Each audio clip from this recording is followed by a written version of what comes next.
Hello বন্ধুরা, তোমরা সকলে কেমন আছো? আশা করি তোমরা সকলে খুব খুব ভালো আছো। আমি প্রিয়াঙ্কা আজকে আবার চলে এসেছি তোমাদের জন্য একটা নতুন রান্নার রেসিপি নিয়ে। ইলিশ মাছ খেতে তো আমরা প্রত্যেকেই খুব ভালোবাসি। আজকে রেসিপিটা হচ্ছে খুব সহজেই কিভাবে ইলিশ মাছ ভাপানো যায়। আমি ফার্স্টেই ইলিশ মাছগুলোকে নিয়ে নিয়েছি একটা বড় কন্টেনারে।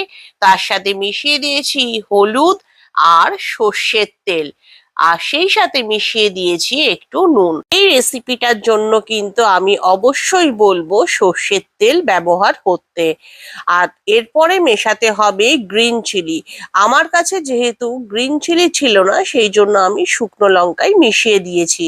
আর দেখো, আমি জিরে পেস্টটা কিন্তু আগের থেকেই করে রেখেছি। জিরেটা প্রথমে ভিজিয়ে রেখে তারপরে কিন্তু আমি মিক্সিতে এই জিরেটা পেস্ট করে নিয়েছি।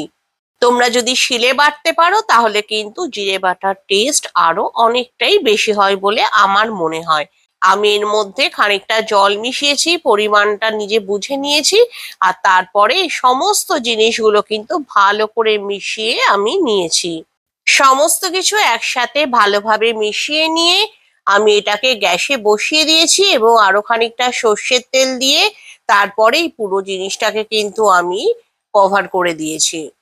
এইভাবে কভার অবস্থায় কিন্তু 15-20 মিনিট রাখার পরই দেখো আমার কিন্তু ইলিশ মাছগুলো একদম রেডি হয়ে গেছে। তাহলে তোমরা দেখতে পেলে কত সহজে ইলিশ মাছ ভাপিয়ে নেওয়া যায়।